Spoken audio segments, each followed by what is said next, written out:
السلام عليكم بنات، شلونكم؟ أعرف صار فترة هواي هواي هواي هواي أني منقطعة عليكم. مثل ما تعرفون أني كان عندي امتحانات وكلية ودوام والتزامات، فيعني صعب التصوير. ومنا أني قطعت إنه أكل التراب والطين، فما عندي فشي أصوره لكم الصراحة.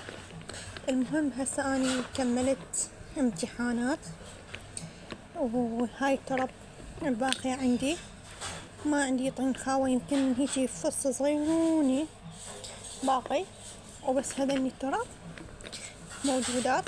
طبعا طعمهن ما طيب، ما لحوا به الرمل، يعني هاي بس هاي طيبة،